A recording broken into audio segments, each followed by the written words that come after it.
Bapak Ibu, kami persilahkan untuk duduk kembali.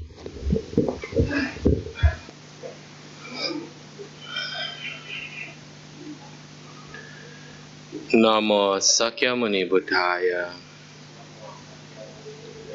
Namo Sakyamuni Buddhaya. Namo Sakyamuni Buddhaya. Amitabha. Wah, penuh ya. Kalau hari Minggu full, hari Sabtu berapa kemarin? Setengah ya, setengah atau 3/4. Grogi deh saya. Udah lama nggak kumpul-kumpul, sekali kumpul matanya banyak banget ya. Berjuta orang hadir di sini. Ya nggak kelihatan. Apa kabar dunia? Baik semuanya? Masih jadi umat Buddha? Oh masih? Ya. Kadang-kadang kita bingung. Umat yang paling banyak mengenal tentang meditasi adalah umat Buddha. Benar nggak? Teorinya. Prakteknya umat lain. Bahkan, oh ya, selamat siang ada Ayah Hajita ya. Waduh, salam dari saya buat Sanggu Maha Guru. Tanggal lahirnya kebetulan bareng. Beda karma. Jadi kita aliran Hahayana ya. Jadi membabarkan Dharma dengan santai. Sekarang yang belajar meditasi adalah umat lain yang praktek ya. Padahal teori kebanyakan umat Buddha.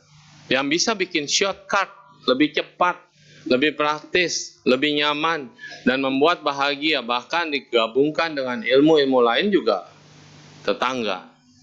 Kita umat Buddha masih ortodoks, masih mode yang sama dan lama, betul? Makanya pada males deh. Meditasi yang gratis di wihara sedikit peminatnya.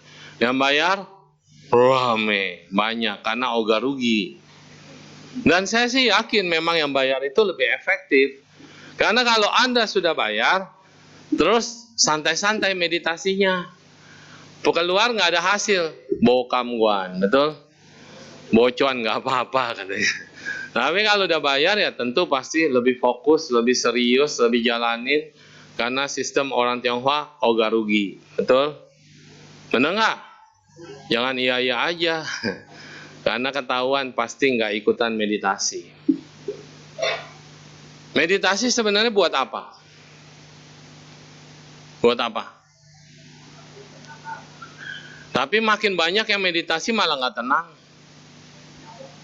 Banyak yang meditasi makin error. Apalagi yang udah merasa mencapai. Wah, egonya makin tinggi. Bukan makin rendah. Yang salah di mana? Salah. Yang salah di mana? Keinginan adalah sumber penderitaan. Tempatnya di dalam pikiran. Itu lagunya Iwan Fals. Judulnya Seperti Matahari. Tanha adalah sumber duka. Saat Anda meditasi, banyak inginnya, kayak Doraemon. Aku ingin begini, aku ingin begitu. Makin jauh. Ingin mencapai ketenangan. Kemarin sempat enak, hari ini harus lebih enak. Bukannya enak, tambah pegel, iya. Ini keinginan. Pengen meditasi supaya ini, supaya itu, supaya sakti, makin jauh. Meditasi sebetulnya belajar untuk hidup saat ini. Tangxia. Makan meditasi, tidur meditasi, duduk meditasi, main game meditasi. Yang benar suhu. Lah anak saya bela diri. Jangan main game mulu, kata Suneng Shu, itu meditasi. Bener nggak? Apa ada orang main game nggak fokus? Iya. Apa ya? Oh, maksudnya pengumuman. Silakan. Ya, mobil saya mau digusur. Mohon maaf ya Bapak Ibu, ada pengumuman sedikit. Bagi pemilik mobil Fortuner dengan plat nomor B1342UJL. B1342UJL mohon untuk digeser karena menghalangi pintu masuk. Terima kasih. Ada? Oh, ada ya. Kalau pintu masuknya bisa digeser, digeser pintunya. Karena dia nggak bisa, ya mohon maaf ya. Oke, lanjut ya. Tadi sampai mana ya? Sampai lupa. Itu kurang fokus. Main game. Main game kok meditasi? Karena sebelum samadhi, itu ada yang namanya fokus. Kita memfokuskan diri pada apa? Saat kita dengerin ceramah, kita fokus pada indera telinga kita. Itu udah samadhi. Anak-anak kita main game, dia fokus. Itu juga samadhi. Tapi efeknya apa? Nah, kan kita bicara tentang efek. Efek sekarang, saking fokusnya, yang muncul apa? Game-game yang ada sekarang emang ada game Buddhis. Ada beberapa. Dikit. Tapi yang paling banyak adalah tentang pembunuhan. Betul? Kalau nggak bom, tembak, hajar, terus bergrup. Untung yang game yang terakhir itu udah nggak ngetren. Apa itu yang namanya ada imposternya. Ya itulah, itu jangan disebut merek. Tapi itu, jadi orang pada duga-duga, ya kan? Itu udah terjadi pelanggaran, tuduh-tuduhan. Kamu ya? Enggak. Karena nggak ada imposter yang ngaku kan? Kamu ya? Bukan, berantem. Terus kayak ada kemarin saya ceramah di anak kecil. Hobi kalian apa? Main game apa? Dia bilang hobi kalian apa? ML. Waduh, saya orang jadul. Kalau kata itu dikucapkan zaman dulu artinya negatif ya. Kaget saya langsung. Apaan nih? Anak kecil loh, SD. Kamu hobinya apa? ML. Untung saya pinter. Tanya lagi. Itu apaan? Oh, Mobile Legend. Oh, disingkat. Ya ampun, untung generasinya nggak sama gitu kan. Sampai kaget, pikir anak kecil, wih, lebih hebat dari saya. Gitu. Maksudnya aneh-aneh gitu yang sekarang. Nah, jadi hobinya bunuh-bunuhan. Itu bibit bukan? Bibit ya? Bibit. Saya juga dulu seneng. Mah zamannya gamebot ya, yang cowboy. Twing, twing, twing, twing, gelas dipecah-pecahin ya kan? Udah habis main game, gelas beneran dilempar-lemparin gitu. Ternyata itu membuat bibit, membuat habit. Fokusnya kita, betul fokus. Fokus itu kan mengarah. Tapi sisi lain yang terbit dari diri kita adalah negatif. Karena kita kalau tercapai target, seneng. Kalau tidak tercapai, sedih. Apalagi main grup. Mobile Legends itu grup-grupan ya. Kalau ada yang join yang nggak pintar, dikata-katain, dibully. Terakhir kasusnya apa? Orang anak sekolah menjadi kekerasan, mukulin temennya. Ya, ini yang kasus terakhir. Jadi ini bibit-bibit ini tersimpan dalam diri kita. Meditasi adalah membawa kita sadar saat ini, momen ini, menyadari bibit yang tidak baik dalam batin kita disingkirkan. Bibit yang baik dimunculkan, dijaga, dan dirawat. Bibit yang belum baik dicegah. Gimana cegahnya? Itu banyak game-game yang positif sebenarnya. Membuat kita fokus, kayak blok, angka, atau apa yang IQ. Itu merangsang IQ anak. Kalau yang gamenya sifatnya kekejaman, akibatnya apa? Saya perhatikan, karena muncul iklan di mana-mana, dan gamenya itu juga udah bertebaran di mana-mana. Topiknya apa sih? Semua rata-rata membahas tentang zombie, betul nggak? Anak-anak kita yang nggak ngerti apa itu zombie, udah punya konsep zombie yang begini. Ya. Sampai zombie plan juga ada, zombinya kayak gimana, nakut-nakutin semua. Dan yang terjadi sekarang di Amerika setelah pandemi COVID, di Venezuela, negara apa itu, yang zombie sudah mulai bermunculan. Nggak beda sama yang namanya game. Kalau homeless udah banyak sekarang di mana-mana karena pandemi, rumah dijual, semua dijual. Dulunya manajer, direktur, dulunya berprestasi, akhirnya jadi homeless. Homeless elite memang. Bajunya bagus-bagus, bermerek, nggak punya rumah. Tapi yang udah make obat, narkoba, dan zat-zat yang aneh-aneh itu sekarang udah jadi zombie. Dulu kalau kita lihat positifnya, zaman sekarang teknologi canggih, bicara tentang antariksa, bicara tentang film, termasuk handphone yang kita pegang. Kalau waktu masih kecil kita lihatnya apa? Film-film, film komik dulu, Flash Gordon. Ingat nggak? Ibu-ibu semua ada. Terus telepon, ada satu kartun, film kartun yang ada rumah-rumahannya, dia bisa bawa telepon yang masih putar-putar kemana-mana. Itu udah membuat konsep portable phone. Itu dari film kartun. Terus belakangan ada film kayak Star Trek, Star Wars gitu kan, yang disentuh layar tab, muka, screen, scanning, semuanya udah ada. Di film semuanya diciptakan canggih. Sekarang kita baru rasakan. Kita bisa pakai, ada layar sentuh, tab, LED, bahkan sekarang pembukaan Asian Games yang kemarin di Hangzhou, lihat nggak? Canggih nggak? Kembang api berubah jadi drone. Jadi angkasa sekarang semua pakai banyak drone, udah bisa membentuk macam-macam LED besar, lebar, hologram. Ini membuat kita tertakjub dengan kemajuan teknologi yang demikian hebat. Belum lagi konglomerat teknologi menancapkan chip di kepala.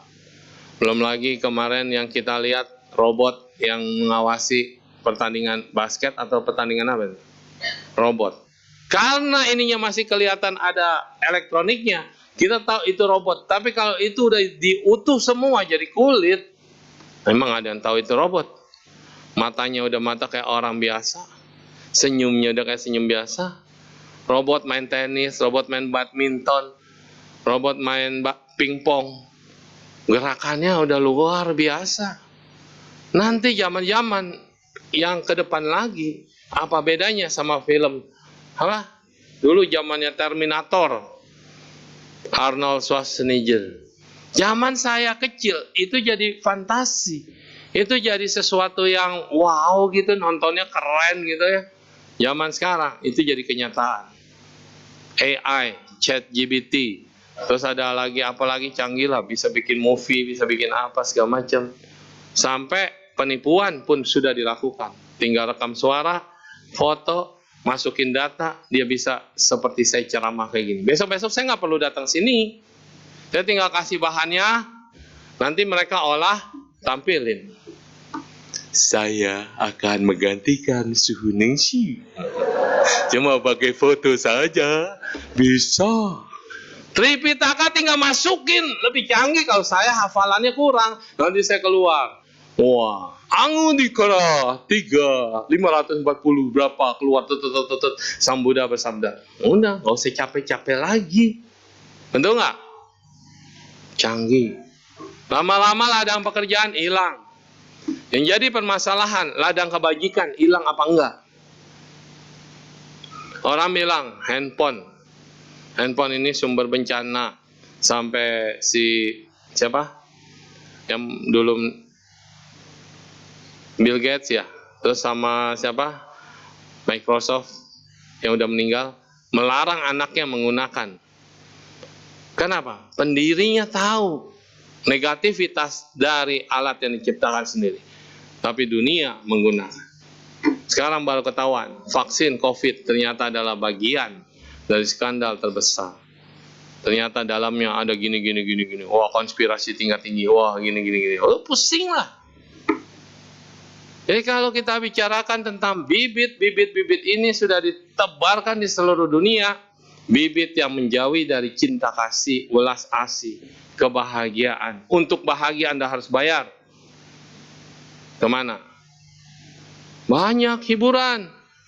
Yang ditutup, buka baru. Modelnya beda. Hiburan untuk membuat Anda bahagia. Kalau itu yang ada sayap-sayapnya. Nah itulah, saya nggak pernah pergi jadi nggak tahu. Terus pijit aja udah macam-macam sekarang. Iklannya bertebaran. Terus yang lebih parah lagi adalah pinjol. Iklan bertebaran sampai anak-anak udah apa?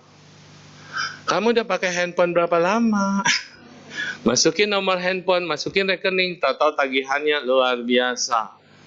Semua dikasih kemudahan, semua diberikan Anda untuk menikmati, semua dibuat Anda menjadi terlena. Ujung-ujungnya kasus. Sampai bunuh diri gara-gara pinjol. Coba bayangin. Orang diteror sedemikian rupa. Walaupun dibantah, ada pembantahan. Tapi kan nggak tahu. Semua ada sebab. Semua ada akibat. Yang kita lihat sekarang akibat. Sebabnya apa?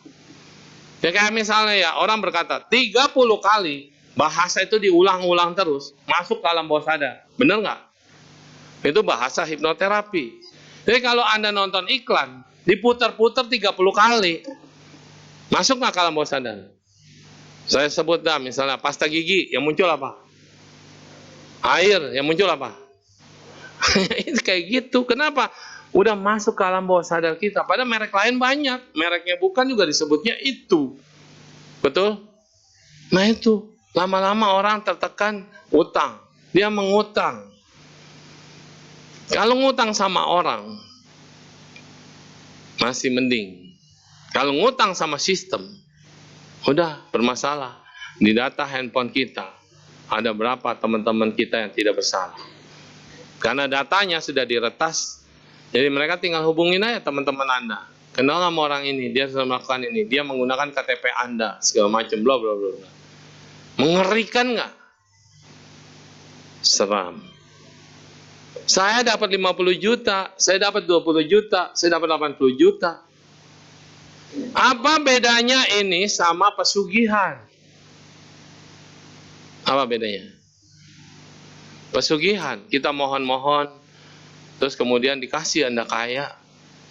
Sama halnya seperti dikasih kartu kredit. Pakai, gunakan. Kartu kredit unlimited. Wah, hebat nggak? Kalau Anda konglomerat, tabungan di rekening Anda banyak, dikasih kartu kredit, itu membantu. Tapi kalau kita nggak punya tabungan, dikasih kredit, bayarnya pakai apa? Setelah belanja, bayarnya pakai apa? Demikian juga dengan kredit kehidupan. Anda mau enak, mau hidup bahagia, dikasih dulu nih, happy, jebret. Banyak makhluk yang bisa membuat itu. Kondisi tabungan kita kan seumur hidup nih segini misalnya ya. Ditarik semua sampai ke saat ini. Anda dikasih kaya raya, dikasih sukses, dikasih bahagia semua. Tapi besok-besok Anda sakit, Anda jatuh, Anda terlibat ini, terlibat itu semua. Karena apa? Karma baik yang di sini dipres sampai saat itu. Saat Anda minta diberikan. Karena nggak bakalan ketuker. Nggak mungkin saya Asyura, saya jin, saya dedemit. Mengabulkan permintaan Anda, minta kekayaan, saya kasih harta saya. Nggak ada kasusnya. Yang ada adalah tabungan kebajikan kita. Dicairkan dulu di sini. Deposito Anda jangka panjang, tapi dibuat cair sekarang. Akibatnya, saat waktunya tiba, Anda nggak punya apa-apa. Betul nggak? Rich. Crazy rich di mana-mana bertaburan saat kemarin. Tiba-tiba hilang satu-satu, kabur satu-satu, penipuan satu-satu, ditangkap satu-satu. Yang tadinya pamer, sekarang pameran apa? Udah rompi kuning semua habis. Yang tadinya korbannya di mana-mana, ada yang jadi korban di sini? Banyak. Nggak berani ngaku kan? Banyak. Karena Anda diiming-iming sesuatu yang cepat. Sesuatu yang udah kayaknya pasti. Dari zaman dulu saya kerja udah tahu. Anda pergi ke kasino, orang baru pasti menang. Percayalah, bukan saya nyuruh Anda ke kasino ya. Itu udah sistem mafianya seperti itu. Orang baru dikasih menang dulu. Karena kita udah dikasih dulu, pengen lagi nggak? Dan penderitaan disebabkan oleh tanha, nafsu keinginan. Makin happy, wah lupa diri. Ya itu, baik dan buruk selalu berdampingan. Kalau orang yang bisnis, yang saya belajar dari beberapa orang, dia bisa jual kok barang murah-murah ya. Kenapa? Harga mah sama. Tapi gua sebelum belanja, gua pergi dulu investasi katanya. Hoki, investasi hoki. Loh, kok bisa investasi hoki? Kalau orang baru pasti menang. Udah menang, stop. Ya udah belanja, pulang. Maka harganya dia bisa jual murah. Oh gitu. Iya, tapi lu jangan karena lu orang baik. Semua ada triknya, tapi kebanyakan orang salah. Nggak ngerti trik dalam menghadapi hidup. Nggak bisa menghack hidupnya sendiri. Akhirnya jatuh, hancur. Nggak ada tuh yang namanya judi, yang namanya apa, itu menguntungkan kecuali Anda, the god of gambler. Dewa judi. Kalau Anda dilahirkan dengan Mia dewa judi, hidup Anda memang di situ. Nggak ada yang bisa bantah. Mia Anda di situ. Dengar kuping, udah tahu angka berapa. Iya, anak sekolah Kelapa Gading, aktivasi otak tengah. Ada anaknya di sekolahan aktivasi otak tengah. 1 sampai 3 atau 5 tahun, sampai 15 tahun. Itu bisa aktivasi otak tengah. Matanya merem, bisa tahu itu kartu warna apa, nomor berapa, angkanya berapa. Dari cium, dia bisa tahu ini buah apa, itu buah apa, itu apa, yang ditutupin semua dalam kotak. Bahkan yang lebih hebat lagi, dia bisa masuk ke dalam organ tubuh. Dia bisa tahu ini sakitnya apa, di mana ada apa, kenapa bisa di-scan. Tapi lewat dari 15 tahun, nggak bisa lagi. Ilmunya hilang. Dan bahayanya apa? Karena Anda udah bisa begini-begini, bisa menganalisa, bisa melihat apa segala. Begitu ilmunya hilang, ya kambuhan, stres dia. Jadi semua yang positif ada negatifnya, semua yang negatif ada positifnya. Itulah yin yang hidup, putih ada hitamnya, hitam ada putihnya, dan itu terus menerus muter. Jadi kehidupan ini bisa dihack, bisa. Cara ngehacknya pintar-pintar Anda. Hacklah kebajikan. Dari yang nggak ada menjadi ada, dari yang ada nggak habis, makin bertambah. Gimana ngehack kebajikan? Samudra katakan pikiran adalah pelopor, pikiran adalah pembentuk, pikiran ada di depan. Yang bikin pikiran Anda berlipat-lipat ganda. Teori lain mengucapkan law on attractive. Tapi kita gunakan mengatraktif yang negatif. Kata-kata Anda 30 kali dikatakan. Anda ngatain anak Anda, goblok, tolol, dasar bego, anak siapa, anak setan. 30 kali dikatakan, beneran anak Anda akan jadi anak setan dan goblok, tolol, nggak bisa diselamatkan. Karena itu sudah masuk ke dalam alam bawah sadar. Kita bahagia. Jalan-jalan bahagia di otak kita ini ada membran mengingitis nih ya. Saat kita bahagia, membrannya ngembang. Ceng. Saat yang ngembang, elektrilit apa namanya? Ya gitulah. Elektrik yang ada di dalam otak kita itu cepat jalannya seperti jalan tol. Karena bahagia. Tapi kalau udah tertekan, sedih, stres, ininya makin kencang, padat, pusing kepala, mabok, berat, gimana? Di sini yang ada percikan-percikan api kayak konslet. Emang begitu. Kalau dokter ngerti. Nah, sekarang ada scan 4D, bisa langsung lihat otak Anda bekerjanya gimana. Minggu Rinpoche, sama satu lagi Rinpoche yang paling happy, dicek semuanya, wah, dites. Keren dia mah. Karena selalu bahagia, happy. Lah kalau saya yang dicek, fanau loh, banyak. Jadi suhu bukan makin tenang, makin sibuk. Belum yang layanin yang curhat. Saya dijodohin sama mama saya, gimana caranya ya? Mama saya berharap anaknya ini baik, tapi anaknya gendut. Aduh, untung bukan saya gitu kan. Anaknya gemuk, hitam, saya nggak suka. Dijodohin, dipaksa. Mama saya berharap banyak. Cucunya juga ikut-ikutan, keluarga ikut-ikutan, saya ditekan. Nah saya nanya, emang yang mau merit siapa? Saya. Ya bilang sama mamamu pingin mama yang bahagia, apa anak yang bahagia? Coba. Ya kalau kamu merit sama dia, ya mama bahagia. Tapi kalau saya nggak bahagia, mama bahagia. Coba. Susah kan jadi anak? Susah. Zaman Siti Nurbaya aja masih dijodoh-jodohin gak mau sama Datuk Maringgi. Zaman sekarang. Tapi aneh ini adalah fakta ya. Orang tua kita dulu ya dijodohin semuanya. Tapi akur anaknya 18, 12, 7, 8, 5, banyak ya. Akur semua tuh. Nggak ada ribut, nggak ada baby sister. Semuanya dibesarkan sendiri. Anak sekarang, jodoh milih sendiri. Milih sendiri, orang tua nggak ikut campur, menikah juga biaya sendiri, nggak ngerepotin orang tua, udah lebih mandiri lah anak sekarang. Tapi cerai juga lebih banyak. Pusing sendiri. Benar nggak? Saya bingung apa yang salah. Zaman dulu dijodohin akur-akur aja, zaman sekarang milih ternyata banyak masalah. Apa yang salah? Yang salah adalah Anda tidak mau menjadi anggota sangga. Oh salah. Nah, kita ketawa berdua.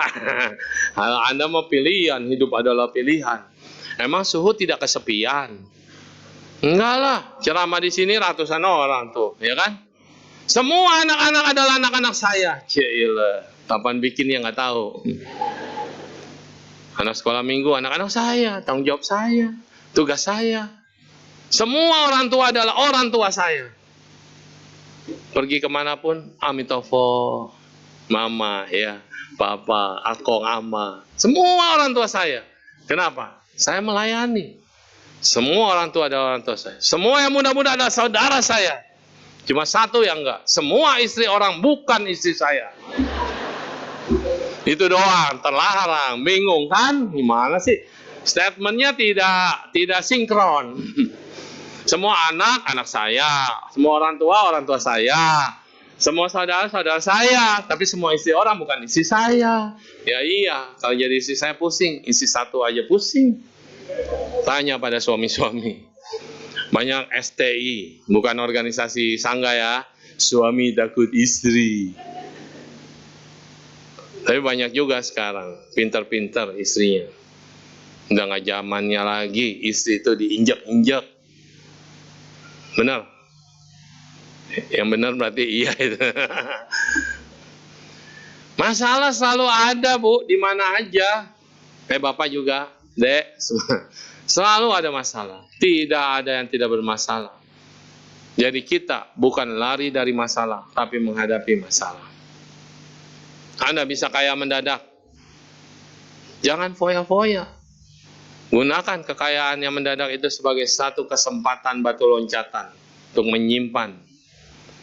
Banyak orang lupa diri, dia jadi artis dadakan, terus foya-foya, hidupnya high level, terus apa yang masuk keluarnya juga gede, nggak ada tabungan.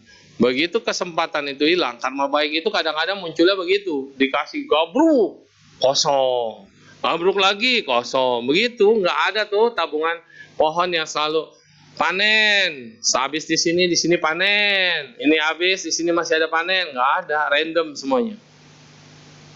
Karena kita menanamnya juga seminggu sekali.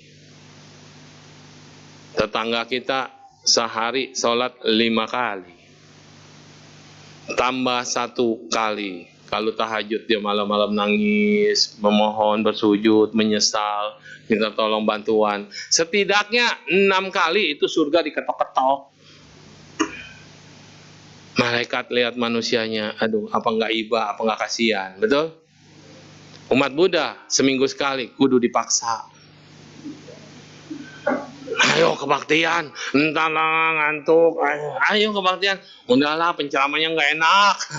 Emang dimakan dicobain. Lihat dulu siapa yang ceramah.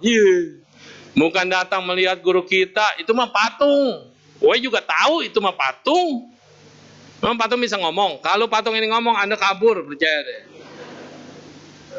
Kebudaan bukan ada di sini, tapi kebudaan ada dalam batinmu.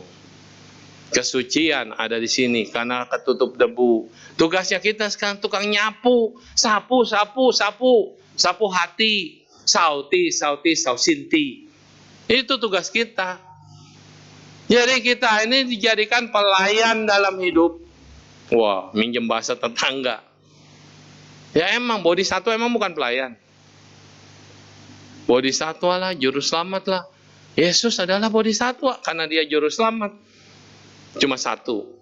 Kita di agama Buddha banyak juru selamatnya. Tapi pada nggak ada yang percaya. Kasihan.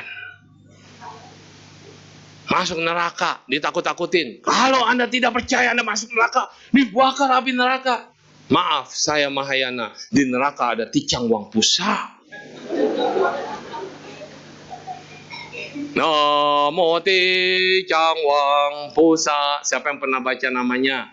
Siapa yang pernah baca sutranya? Siapa yang pernah lihat gambarnya? Dijanjikan kalau masuk neraka bisa ketemu, bagus. Jangan dibalik. Masuk neraka. Tuh kan lihat, biksu aja ada di neraka. Padahal dia lagi ceramah di neraka. Ticang Wangpusa ceramah di neraka. Kalau Anda punya jodoh, Anda mendengarkan ceramah, saat itu bibit kebajikan muncul, ditambah dengan keluarga-keluarga membacakan doa untuk Anda, bisa keluar. Cuma di agama Buddha yang menyatakan surga itu tidak kekal, neraka itu tidak kekal, dan tidak nunggu sampai kiamat. Bahkan saat hidupnya Sang Buddha udah jalan-jalan ke surga. Mana ada yang lain jalan-jalan sewaktu masih hidup? Demi membalas baik budi ibunya, 3 bulan lamanya umur manusia, Sang Buddha berada di surga.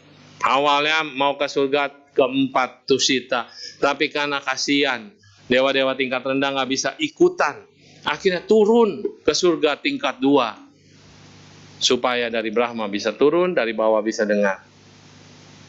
Hanya untuk Pao En Fumu En Chung, membalas baik budi orang tua.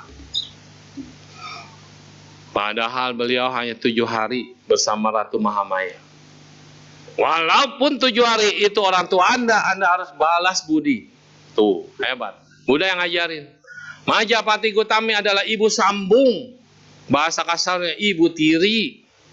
Tapi Buddha tidak pernah menyanyikan ibu tiri lebih kejam. Nggak pernah Sang Buddha menduakan ibu tirinya atau Majapahit Gotami, tapi dianggap sebagai ibu kandungnya. Majapahit Gotami juga tidak mendoakan Siddhartha karena dia pernah berjanji sama Ratu Mahamaya, anakmu menjadi anakku. Maka anaknya sendiri siapa? Nanda apa Ananda? Nanda. Nanda diasuh sama bibinya lagi. Padahal itu anak Majapahit Gotami. Karena nggak lama barengan lahirnya. Bisa kompakan gitu ya. Majapahit Gotama mengasuh Mahamaya punya anak, adiknya mengasuh dia punya anak. Kerjasama yang baik. Raja Sudodana punya 2 istri kakak beradik. Kalau sekarang diomelin. Bener nggak? Boleh nggak Enci adik dinikahin bareng? Boleh nggak? Tuh kan, orang sekarang lebih parah daripada orang tuanya Buddha. Orang tuanya Buddha begitu, aman-aman aja. Orang sekarang nggak boleh. Macem-macem. Zaman dulu saya punya kongco, istrinya 2. Terus akur semua. Hebat kan? Akur semua. Nggak ada rebutan, nggak ada apa. Hidupnya damai, kompak, saling kerjasama. Hoki dia. Kenapa? Kalau masa lalu Anda raja, itu di undang-undang negara boleh punya dan wajib punya 200 selir. Minimal. Buset. Kasihan banget yang jadi selir. Kagak ditengokin. Emang mampu dia? 1 tahun 365 hari. Tiap hari kelilingin semuanya. Nggak mungkin, pasti ada pilihan. Kenapa boleh banyak selir? Alasannya, landasannya, zaman dulu kan zaman perang. Jadi pasukan-pasukan yang paling hebat, jenderal-jenderal besar, kalau berperang, pulang tinggal nama, betul? Raja punya kewajiban mengasuh istrinya. Kalau jenderal yang hebat doang, kalau yang nggak mau cecereng ngapain masuk istana? Ya udah, goodbye. Tapi sekali rajanya dikudeta, rajanya digulingkan, semuanya harus meninggal. Semuanya dibantai. Kan film sekarang banyak kan? Ya kayak gitu kenyataan. Dari zaman dulu kenapa Omitofo atau Ching Tu Famen terkenal dan berjaya di zaman dinasti Tang? Kenapa? Dan dinasti-dinasti lain. Kenapa? Pembunuhan setiap hari. Nggak ada bisa hidup tenang. Tiap hari ada yang dibakar. Tiap hari ada yang dibunuh. Kerajaan dikudeta. Jadi raja cuma berapa lama doang. Nggak ada yang lama. Yang paling lama Kaisar siapa? Qinglong ya. Qinglong ada siapa? Yang bikin Longcang. Paye itu paling lama. Kangxi ya. Benar nggak ya? Lupa-lupa ingat saya. Nah, saya senang sejarah tapi nama-nama susah ngafal. Itu paling lama 30 tahun menjadi raja. Dia pangeran ke-8. Yang lainnya cuma sebentar. Jadi raja itu cuma urusannya seks, makan, tidur. Enak. Raja-raja yang mengabdi seperti dikatakan menjadi syarat menjadi pemimpin di agama Buddha cuma berapa orang? Tang Taichung yang paling terkenal. Wu Zetian.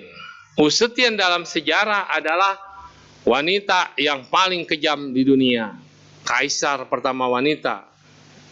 Tapi dalam sejarah agama Buddha, Wu Zetian adalah pahlawan. Bodhisatwa. Karena di zaman Wu Zetian, wihara banyak dibangun. Yang jadi anggota sangga banyak. Kitab suci banyak dibuat kembali. Jadi dia berjasa di agama Buddha. Tapi dalam sejarah Chungpo, Wu Zetian adalah yang paling kejam. Maka kalau Anda nonton film yang dibuat oleh orang yang ngerti Dharma sama orang yang ngerti sejarah Buddhis, sama yang dibuat oleh sejarah Chungpo berbeda isi filmnya. Di zaman Wu Zetian, Qian Cheng Tase adalah seorang biksu yang ingin mengembangkan agama Buddha ke Jepang. Perjuangan 6 kali menyeberangi lautan, tidak berhasil. Gagal lagi. Akhirnya sampai di Jepang, tapi matanya udah buta. Dan menegakkan Winaya kembali di Jepang. Karena saat itu kaisarnya udah parah. Semua bikunya sudah tidak ada lagi acuan untuk menjalani kehidupan monasteri. Inilah pengaruh Wu Zetian dalam agama Buddha. Tapi itu kan masa lalu, Su. Iya, masa lalu. Masa sekarang, mereka ini cuma muter-muter aja. Dunia ini panggung sandiwara. Lakonnya berbeda, orangnya itu-itu aja. Merasa gak sih? Kadang-kadang ada beberapa kehidupan nonton film atau nonton apa, kayaknya gua banget tuh. Berasa gak? Kalau belum berasa, tolong meditasi lagi. Sensitifkan diri Anda. Ada bagian-bagian baca novel kak, atau baca buku kak, atau nonton film, ada kayaknya yang sama dengan karakter kita. Bahkan kita masuk ke dalamnya. Berarti nggak usah past life regression. Sudah bisa dipastikan kenangan Anda tentang itu muncul kembali. Katolik menentang adanya reinkarnasi. Padahal sebelum Renaissance, mereka percaya banget adanya reinkarnasi. Kenapa itu ditentang? Karena pengaruh The Witch, penyihir pada saat itu sangat amat kuat. Sehingga untuk menangkap semua penyihir dan dibakar hidup-hidup di zaman itu, di stop istilah reinkarnasi. Agar The Witch tidak lahir kembali dan ngaku-ngaku dirinya dulu adalah reinkarnasi dari si A, si B, si C. Jadi sebenarnya ada reinkarnasi. Di Muslim, ada cak siapa ya dulu ya namanya yang membabarkan tentang reinkarnasi dalam Al-Quran. Kalau Buddhis, nggak usah ngomong. Buddhis sama Hindu sudah berkata. Kita ini udah biasa ketemu. Tapi ada yang ketemunya panjang, ada yang ketemunya sebentar-bentar. Ada yang berhubungan sampai jangka panjang, ada yang cuma ya kayak gini, satu episode doang.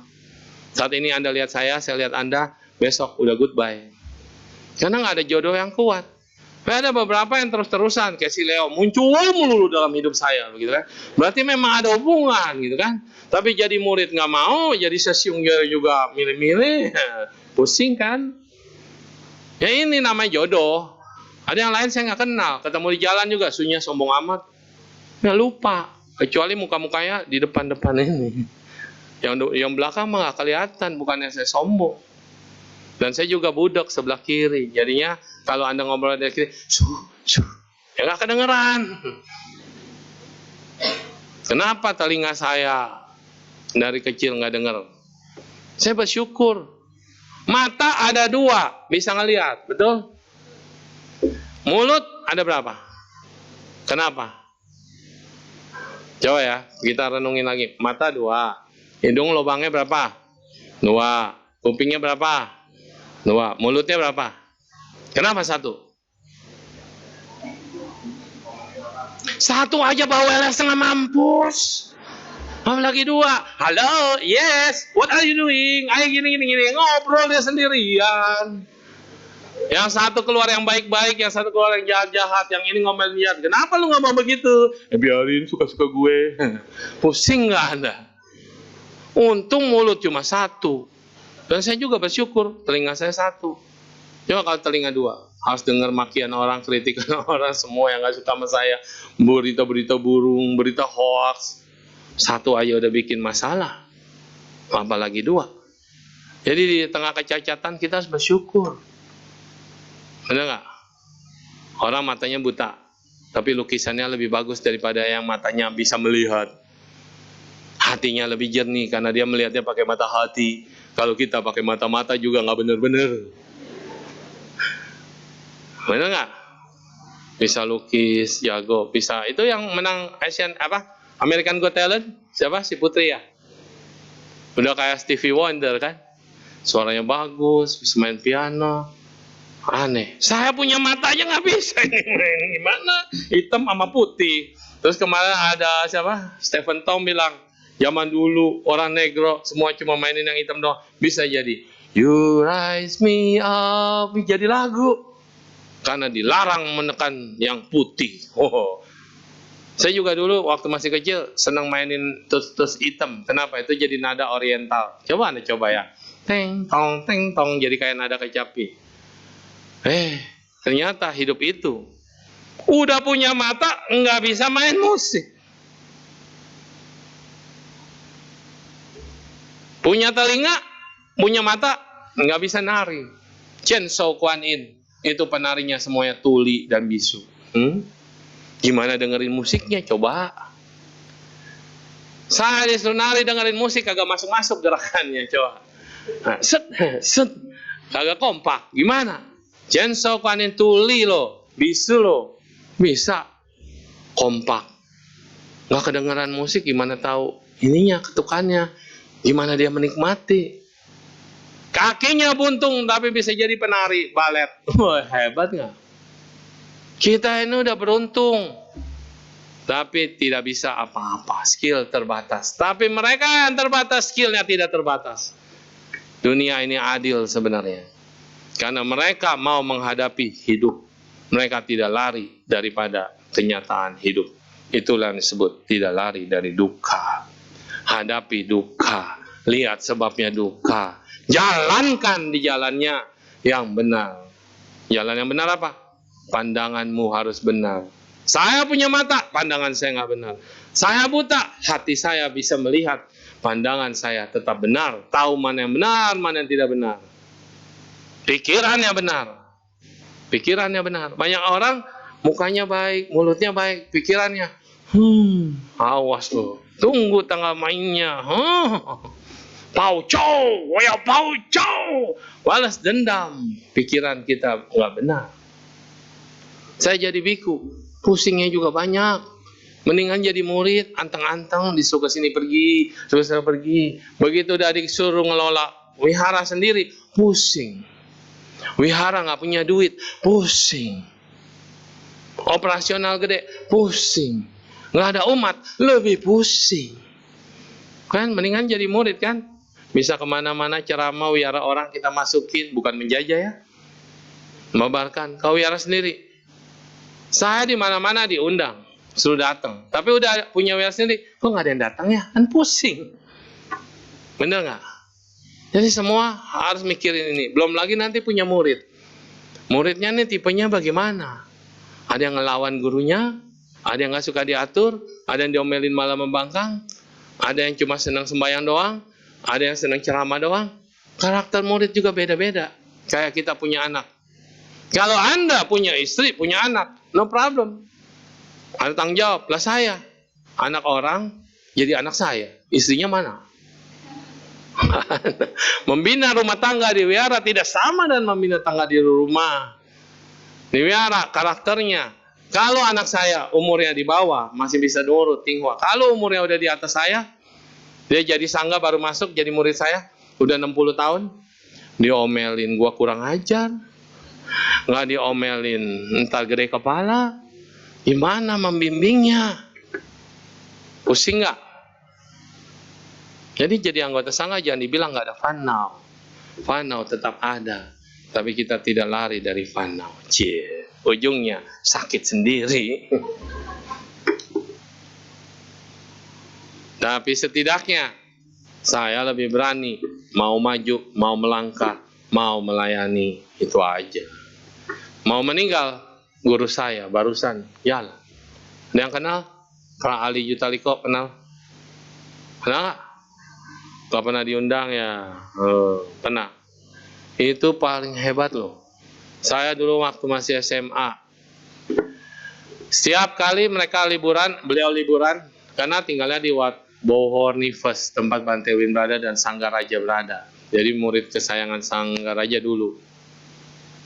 Kali libur pasti datang ke Indonesia, dan saya jadi dayakannya dulu. Nah, baik banget, kemana-mana nggak pakai sendal. Waduh, saya sampai periksa kakinya. Bante, aman nggak kakinya? Udah baal. Udah kayak ada lapisan. Jangan-jangan ini yang dikatakan oleh Buddha ya. Ketika para biku berjalan kemana-mana tanpa alas kaki, teratai di atas lapaknya. Mau pindah patahan banyak banyak ya. Aduh, saya suruh, untung saya Mahayana ya, pakai sepatu ya. Coba kalau saya Theravada, aduh, kaki saya tipis loh ari-arinya. Ari-ari, apa kulit arinya? Beda arti. Tipis, kena batu sakit, waduh, mentek, pakai sepatu aja kadang-kadang masih nggak kuat jalan jauh-jauh kapalan. Nih Bante, kakinya udah kebal. Mungkin benar, jalannya ada yang melindungi, ada yang jaga. Maka Pertapa Sumedha, waktu mau bertekad kepada Dipangkara Buddha, dia membersihkan jalan yang akan dilewati. Itu kungtenya luar biasa. Ya, tadi saya katakan jadi tukang sapu, ternyata juga bisa membawa parami, kebaikan. Dia membersihkan jalan yang akan dilalui Pacceka Buddha. Masih ada yang belum, masih ada lumpurnya, dia pakai badannya, silakan injak badan saya. Ada yang mau? Gak ada kan? Ya makanya gak bisa jadi Buddha. Tapi berapa lama jadi Buddhanya? 4 asankheya 100.000 kalpa. Jadi jangan mimpi hidup sekarang Anda mau jadi arahat langsung jadi Buddha. Oh my God. Mimpi mau langsung jadi Buddha.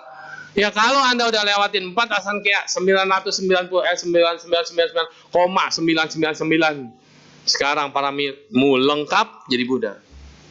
Tapi sungguh sulit hadirnya seorang Buddha. Kebayang gak sih? 1 kalpa, 1 bumi. Bumi hancur, terbentuk lagi. Itu baru 1 kalpa. 100.000 kalpa. 1 bumi ada 4 Buddha. Coba kali. 100.000. 400 Buddha muncul dan pergi. Muncul dan pergi. Dari bumi hancur, terbentuk. Bumi hancur, terbentuk. Ada masanya 1 bumi tidak ada Buddha. Ada masanya 1 bumi. Rata-rata sih cuma 4 Buddha. Bumi kita aja spesial 5 Buddha. Dan kita sangat beruntung. Kita umat Buddha harus mengatakan dan berani tegas mengatakan kita beruntung. Kenapa? Coba baca riwayat hidup para Buddha. Ada nggak Buddha yang usianya 100 tahun? Coba cek and recheck. Coba ada nggak Buddha yang usianya 100 tahun? Saya berani jamin hanya Siddhartha Gautama yang nekat menjadi Buddha di masa kemerosotan Dharma. Karena apa? Paraminya luar biasa. Bersama Maitreya bersama-sama melatih parami, tapi kemudian mengatakan, saya duluan ya. Nanti kamu munculnya belakangan aja, umur 80.000 tahun, usia rata-rata manusia. Maitreya mengatakan, monggo. Usia yang dimana seharusnya tidak ada Buddha. Nggak mungkin ada Buddha di 100 tahun. Tapi ternyata Siddhartha Gautama menjadi Buddha di usia rata-rata manusia 100 tahun. Dan usia beliau cuma 80 tahun. Kita lahir 2500 tahun setelah Buddha parinibbana. Masih hoki nggak? Hoki nggak? Kalau tidak ada Buddha Siddhartha, percayalah kita semua jadi orang bejat sebejat-bejatnya. Jadi orang jahat sejahat-jahatnya. Karena ini adalah masa kemunduran Dharma. Masih ada Buddha yang mau menolong kita belajar dari Buddha Dhamma. Walaupun umat Buddha tidak pernah pegang Tripitaka, tidak pernah lihat Tripitaka, apalagi baca, apalagi mengerti. Itulah kehebatan umat Buddha. Umat lain satu kitabnya dibawa kemana-mana, kalau kebaktian dibawa. Kalau umat Buddha dipaksa bawa satu lemari Tripitaka. Ini bukan tempat kebaktian, tapi jadi perpustakaan. Lemari semua isinya. Saya nggak pernah lihat, nggak pernah baca, nggak pernah apa, tapi masih yakin beragama Buddha. Hebat nggak? Guru saya bilang apa? Bukan guru yang cukur, guru Dharma. Bilang apa? Hebatnya umat Buddha, itu hebat apa bodoh? Kita nggak tahu ajarannya, tapi begitu keluar dari umat Buddha, teriak-teriak, saya dulu beragama Buddha. Saya begini-begini, saya kesaksian begini-begini. Kulitnya aja nggak pernah pegang, isinya aja nggak pernah makan, nggak pernah menyelami, mau kesaksian. Apa yang kesaksian? Saya masuk Fosheyen, kitab suci begitu banyak. Sama, kagak habis. Cuma dipegang, dibuka, dilihat-lihat, cari judul, cari yang mana yang cocok, bikin resume. Itu mau seumur hidup juga nggak habis. Makanya para lama, Rinpoche, Dalai Lama, semua tekadnya apa? Sung sung susu tang hesang. Setiap kehidupan lahir jadi biku, lahir jadi lama. Untuk apa? Membaca dan meneruskan semua Tripitaka yang satu gudang, satu rumah, satu wihara. Karena Tantra kan kitabnya tebel-tebel banyak. Ya lanjut ke almarhum Bante Jutaliko. Tadi beliau di Thailand sampai bahasa Thai mentok, sampai level terakhir bahasa Thai. Mau belajar bahasa Pali di Thailand, Anda harus lulus dulu Thailand 1, Thai 2, Thai 3, Thai 4, sampai 7 atau sampai 5, saya lupa. 7 tahun belajar bahasa Thai kayaknya. Udah belajar bahasa Thai, belajar lagi bahasa Pali 1, Pali 2, Pali 3, Pali 4. Beliau kayaknya Pali 3 atau Pali 4. Itu dari panggilnya Chow Kun Pra. Orang yang menguasai bahasa Pali akan dihormati oleh semua yang lebih senior. Dipanggilnya jenderal. Tapi beliau tidak pernah bersikap sebagai seorang jenderal. Maksudnya nggak sombong. Dia humble. Dia nggak pernah sombong kayak gimana-gimana. Itu ya saya salut. Baca Parita. Bante kok harus pegang buku? Padahal kan kita sudah hafal. Emang Bante nggak hafal? Dulu nama saya Agus. Terus agak gundul sedikit, kalau sekarang gundul banyak. Itu ada titiknya, ada komanya, ada panjang, ada pendek. Kalau kamu salah baca, artinya salah. Oh gitu. Iya, Pancasila sama Pancasila beda. 5 peraturan moral dan 5 batu. Jadi kamu ngomonginnya batu atau moral? Ya sampai segitunya Bante. Ya memang. Karena dia scholar. Dia belajar, dia memperhatikan titik sama koma bermasalah, cacing sama garis beda. Nah kalau kita kan belajarnya sedikit-sedikit doang. Terus satu-satunya biku yang saya lihat, kalau Bante kan makanannya banyak persembahannya ya. Dia pakai pata, 1 sendok, 1 sendok, 1 sendok, semuanya. Sedikit-sedikit lama-lama jadi bukit. Dimakan, artinya dia menerima persembahan dari semua tanpa kecuali. Minuman banyak, sesendok sampai 1 gelas. Isinya nano. Emang enak Bante? Cobain aja. Ini kan cuma numpang lewat, yang butuh makan siapa? Perut. Tapi begitu Bantenya nggak pernah kurus loh. Makmur kayak saya lebih besar. Kurus karena sakit. Dikit doang. Waktu kemarin meninggal anggun banget. Luar biasa. Karena beliaulah saya termotivasi mau jadi Bante. Tapi orang tua saya nggak ngasih. Tapi pas ketemu sama Su Xianping, Suhu, ini Su kamu? Ya, ganteng amat. Kok mau jadi suhu? Nggak tahu. Lu katanya model.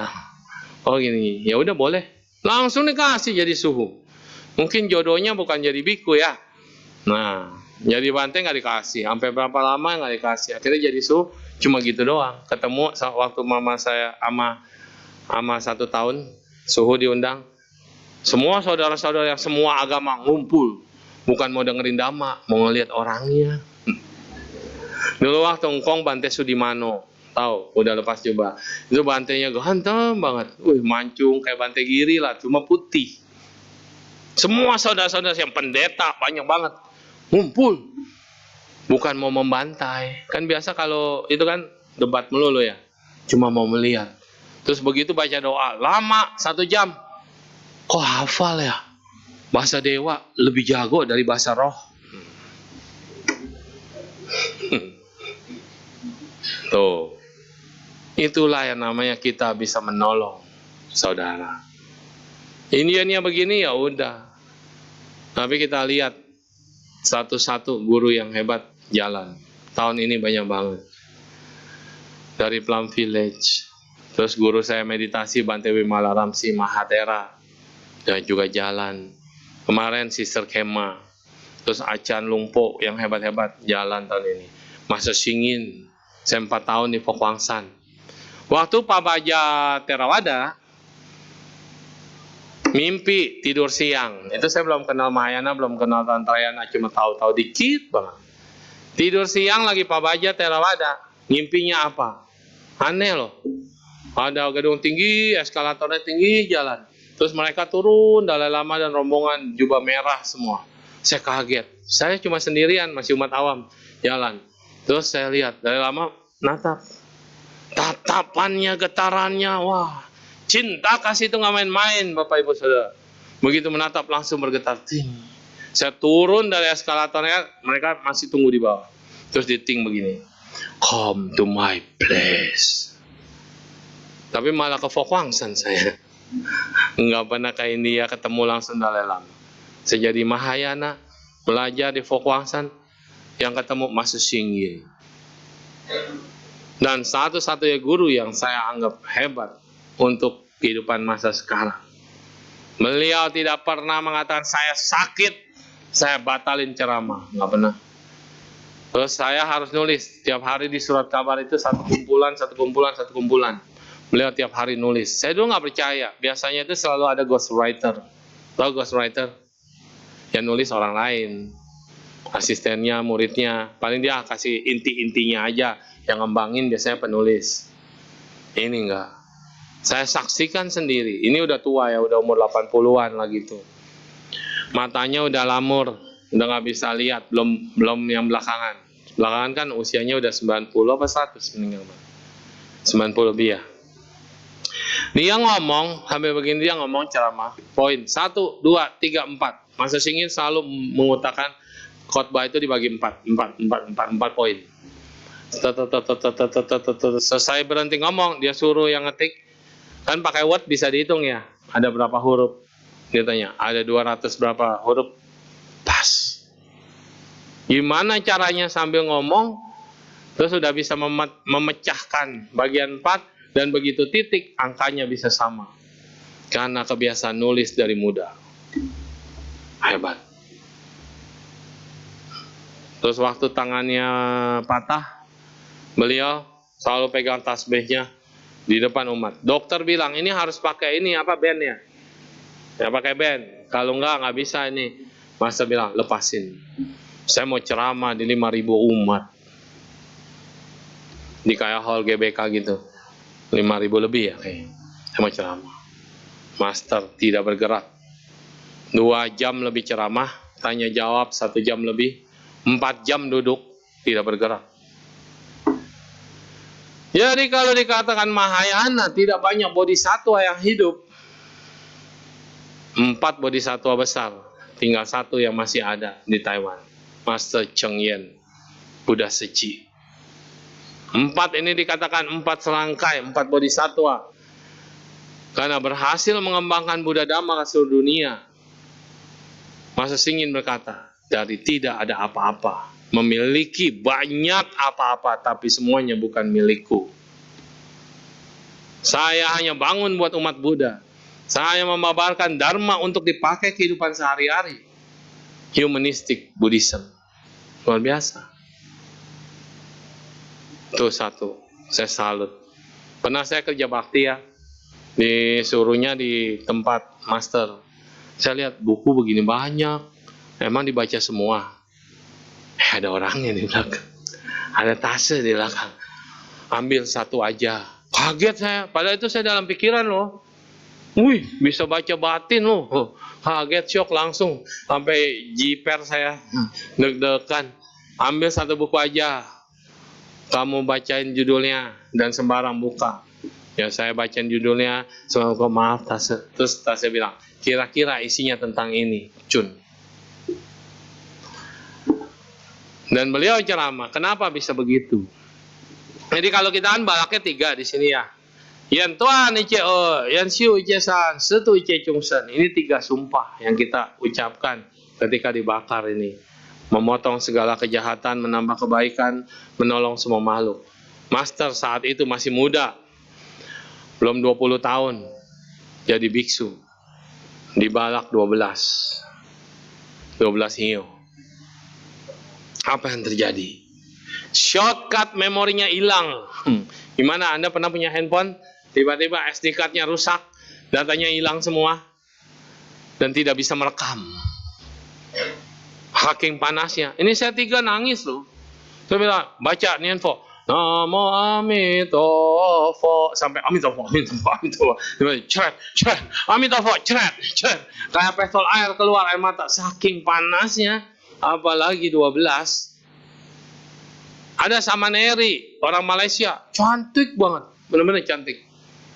Jadi dulu waktu dia Samaneri, kan kita ada sangkung tuh kalau sore, dia jalan dari belakang ke depan. Itu Samanera, udah Samanera nih ya, mata masih emang jelalatan, laki-laki itu tidak bohong.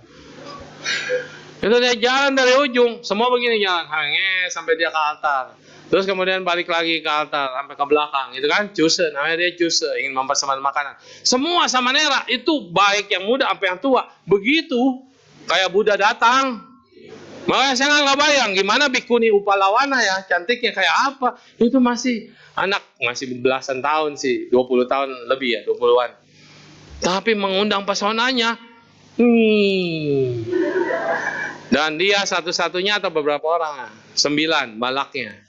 Karena dipilih yang the best, dikasih 9 biar nggak kelihatan lagi cakep kan udah. Ternyata setelah dia ambil biksuni sila, lalu bodhisatwa bikuni, dia jalan lagi kayak gitu, Samanera tetap ke depan, biku-bikuni semua tetap ke depan. Udah nggak menarik lagi, gara-gara balak, karena auranya langsung berbeda. Tung, woi hebat ya. Kita tanya ayah. Kalau Samaneri sama udah jadi bikuni beda ya. Aneh kan? 1 detik berubah langsung hidupmu. Semua dia lewat biasa aja, semua pada konsen fokus baca. Tapi waktu dia jadi Samaneri, gitu. Dan dia kagak nangis waktu di balak 9. Saya mah udah kayak pistol air keluar, terus kita ditempelin apa namanya tuh, kulit semangka, tempel, udah kering ganti lagi tempel, itu masih panas. Dia ketawa-tawa. Saya makan semangka, ada kali 10 biji, panas. Mana? Dia ketawa-tawa. Rema, ini buku mah. Dia bilang nggak berasa. Wah, Cenpang, hebat, Liao Puci, Tapusa. Bodhisattva besar.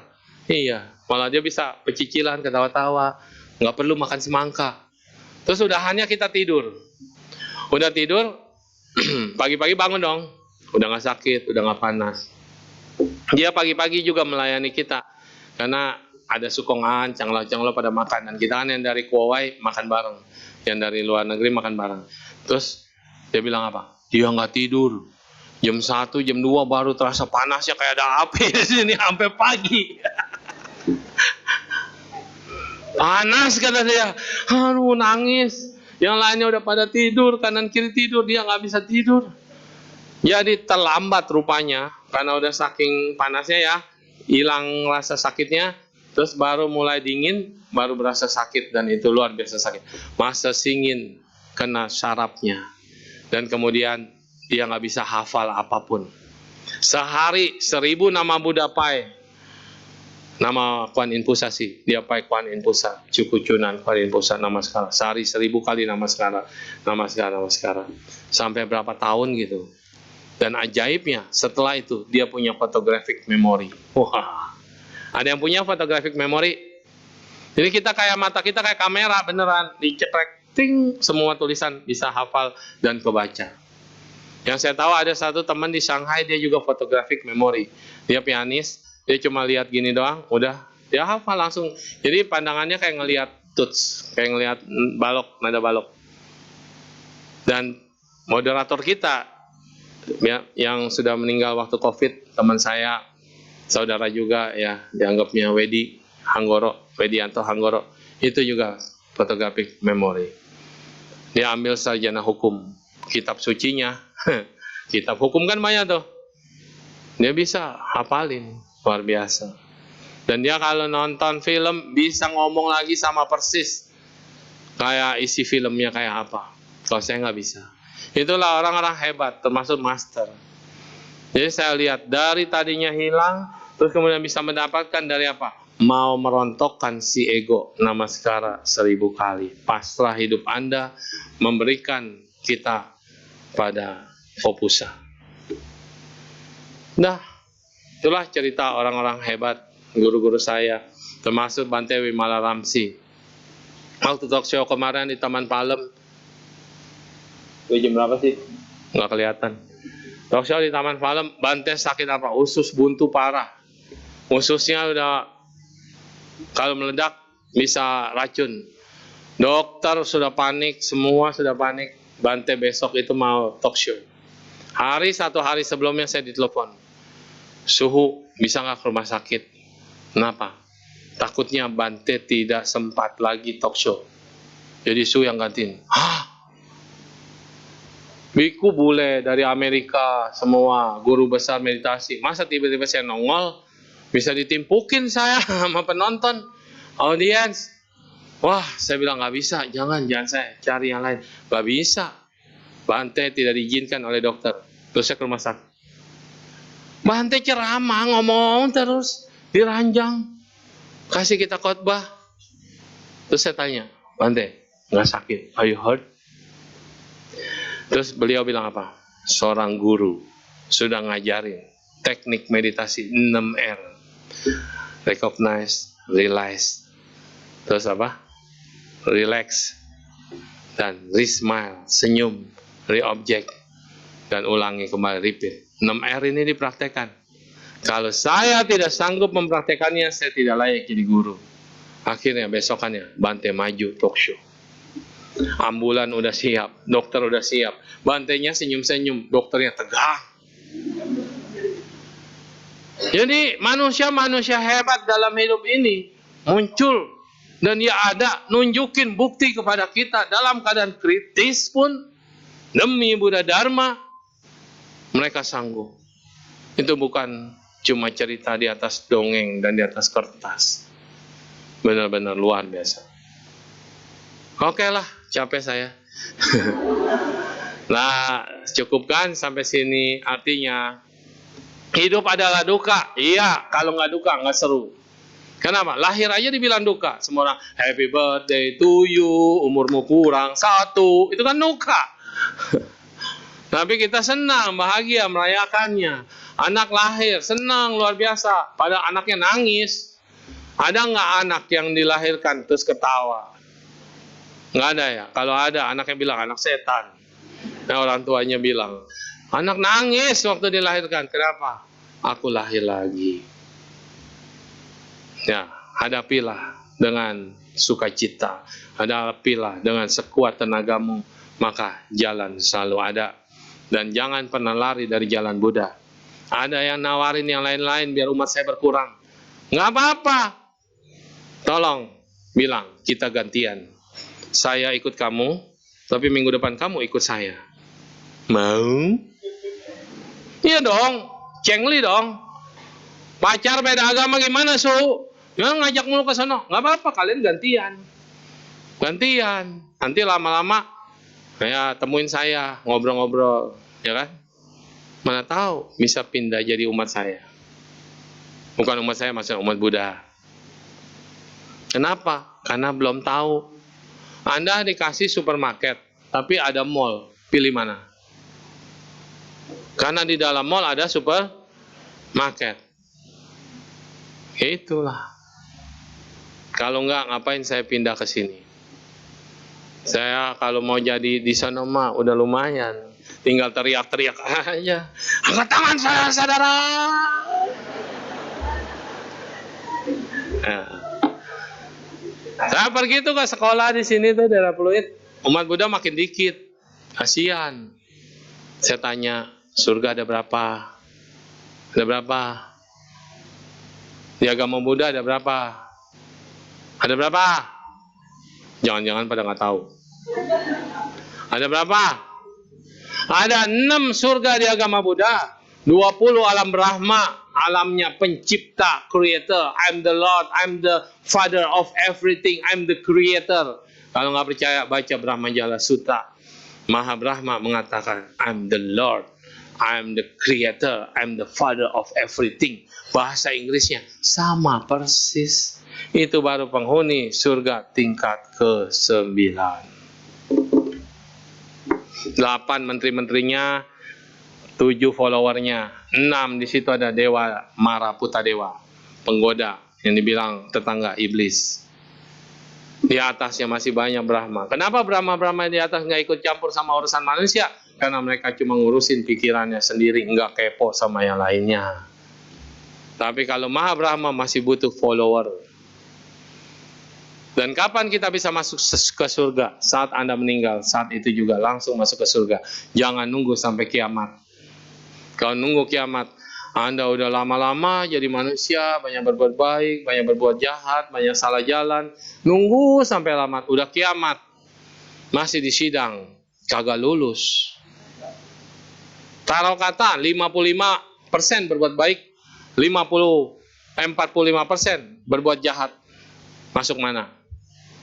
Surga. Kalau dibalik, 55% perbuatan jahat, 45% perbuatan buruk, masuk mana? Ya, perbuatan baik, masuk mana? Neraka. Kalau 50-50, masuk mana?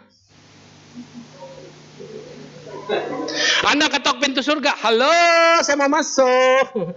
Sorry, nggak bisa, ada jatamu di sono. Pintu ke neraka, aduh, kamu ini masih kategorinya setengah-setengah. Maaf ya nggak bisa. Akhirnya terkatung-katung, bingung. Tapi di Buddhis semua adil. Yuk masuk surga dulu ya. Karmamu habis, karma baiknya habis, terus jatuh ya ke neraka ya. Nanti yuk masuk neraka dulu ya. Karmanya habis di neraka, nanti naik ya ke surga atau jadi minimal transit jadi manusia. Jadi manusia ini adalah alam transit.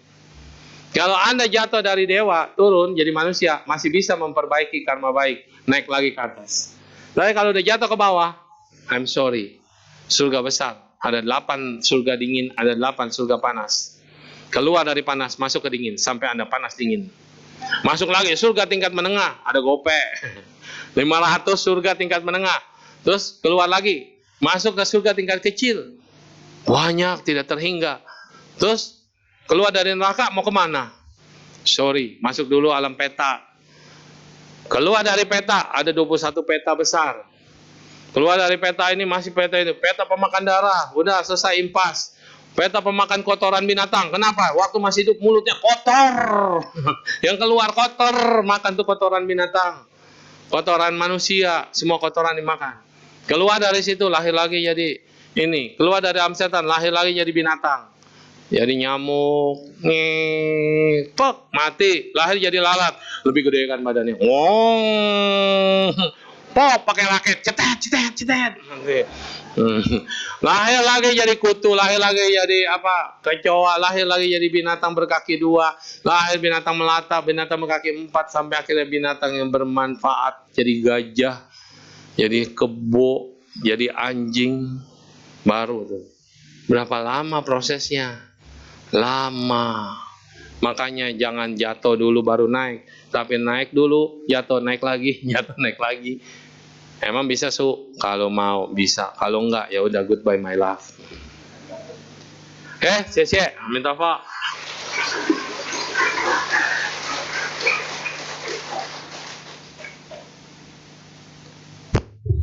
Masih ada beberapa waktu untuk diisi dengan sesi tanya jawab. Pertanyaan bisa dilakukan dengan dua cara, yaitu dengan bertanya secara langsung atau secara tertulis di kertas yang ada di bangku Bapak Ibu sekalian. Sambil menunggu pertanyaan masuk, marilah kita buka kembali buku tuntunan kebaktian kita untuk menyanyikan sebuah lagu. Kepada petugas, kami persilahkan.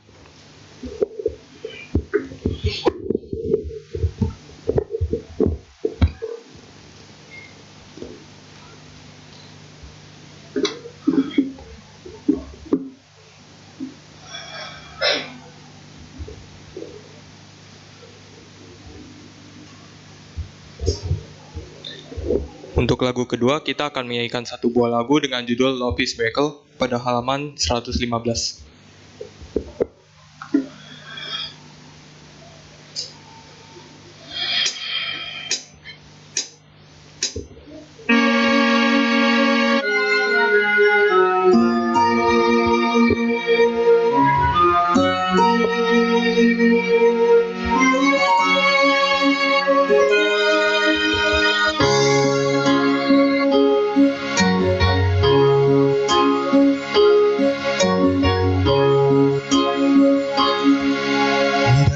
Kehidupan yang serba tak pasti, hidup pun kian terasa sulit.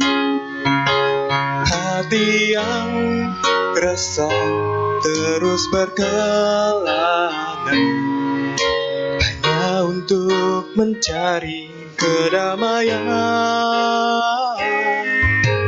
Sulitkah meraih ketenangan? Mungkinkah cara hidup yang tak harmoni? Jangan lupakan kasih di dalam hati yang membawa kedamaian bagi kita. Sungguh mukjizat kasih di dalam hati pancarkan pada umat manusia, menghapus rasa dendam dan kebencian, memberi damai di setiap hati yang memiliki. Love is a miracle, love is a miracle, bringing a happiness and peaceful to everyone. So let the love shining in our heart, 'cause we know love is miracle. Mana suaranya? Suaranya dong. Ini biar seru. Cara hidup yang tak harmoni. Jangan lupakan kasih di dalam hati yang membawa kedamaian bagi kita.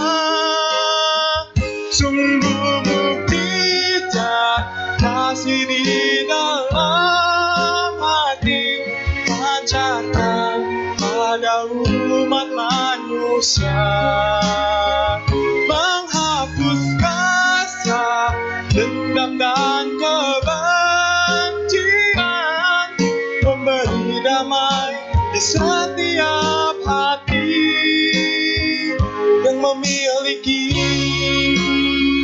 Love is a miracle, love is a miracle, bringing a happiness and peaceful to everyone. So let the love shining in our heart, 'cause we know love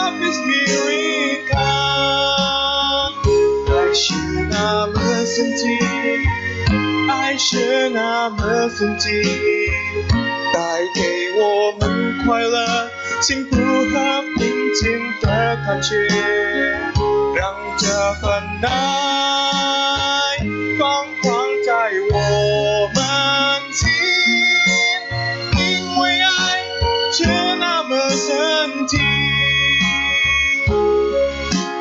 我知道爱那么神奇。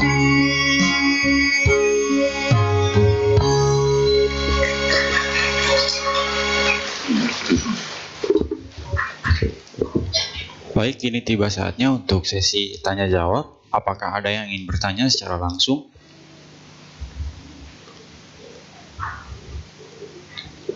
Jika tidak ada, mungkin Suhu bisa menjawab pertanyaan tertulis yang sudah masuk.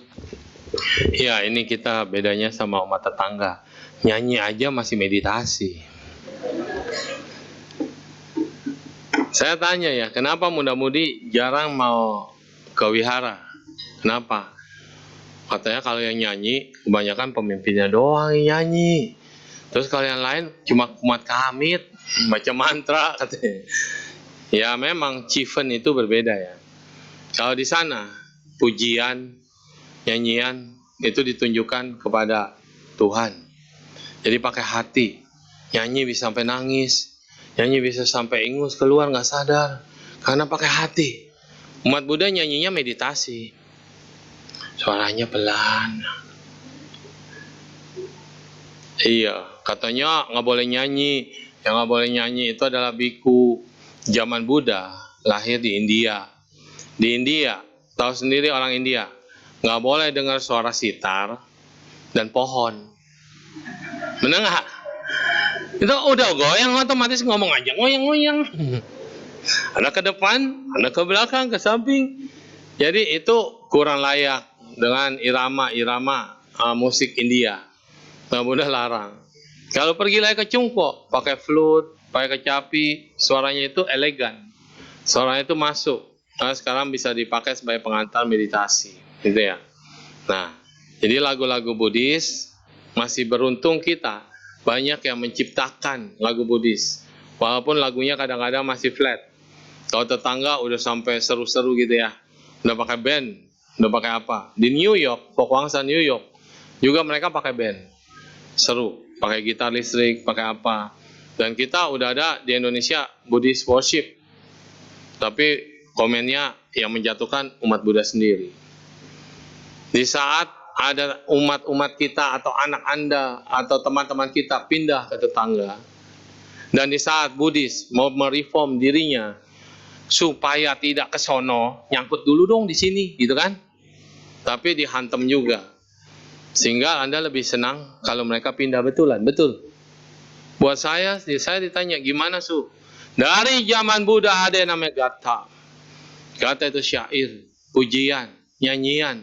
Anda lihat orang Sri Lanka, bantai-bantainya, biku-bikunya nyanyinya gimana? Dialunin. Semuanya enak banget kalau Anda pergi ke wihara Sri Lanka. Emang lama sih baca paritanya, karena diayun, dilanun, itu Sri Lanka. Anda pergi ke India, nada India. Mutong sarnong wacami, lebay amat. Tapi itu semangat, aura, energi, beda. Ketika kita masuk ke dalam candi atau dalam cave, didengerin suara itu, langsung beda. Mongol bilang apa? Iblis cuma takut dengan pujian, nyanyian. Benar nggak? Ya itu dipertahankan oleh mereka menjadi satu kekuatan. Umat Buddha nyanyi, wis, naca gita wadita wisukadasana. Itu buat biku. Kan nggak mungkin bikunya nyanyi ikutan begini-begini juga kan, enggak. Tapi buat umat, Anda kan 5 sila, bukan 8 sila. Nyanyilah semangat. Biar syair Dharma itu menggelegar sampai ke surga. Cie-cie. Plum Village, mereka ciptakan lagu-lagu untuk kedamaian. Bagus. Oke, bagaimana menghapus kekotoran batin? Pakai eraser atau penghapus ya. Nah, Tadi saya bilang, Anda bermasalah di mana? Di hati. Pakai sapu. Sauti, sauti, sausinti. Sauti, sauti, sausinti. Anda biku kan? Zaman Buddha? Bodoh banget.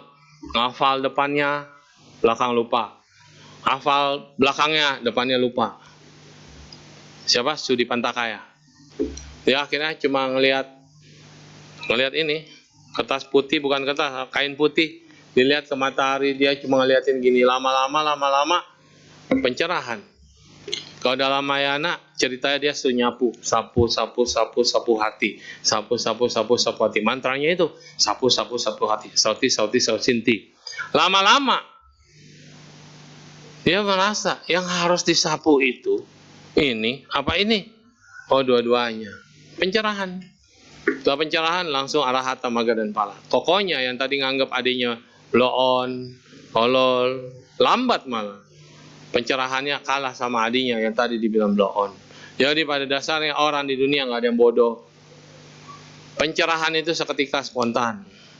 Saat pencerahan, cakung udah padi, nyanang udah padi, panyak udah padi, awija udah padi, alok udah padi, semua terbuka. Mata bisa melihat, tadinya buram jadi terang, telinga tadinya dengar nggak ngerti, sekarang langsung ngerti. Pencerahan itu kayak gitu. Makanya selalu ada lampu ting, ting, aura terbuka. Cakra mahkota ini akan terbuka. Yang nggak tahu jadi tahu. Jadi kotoran batin itu apa sih? Fannau kalau bahasa Mandarinnya, awija bahasa Sanskritnya, bahasa Indonesianya kekotoran batin. Apa yang kotor? Terdiri dari banyak 84.000 kekotoran batin.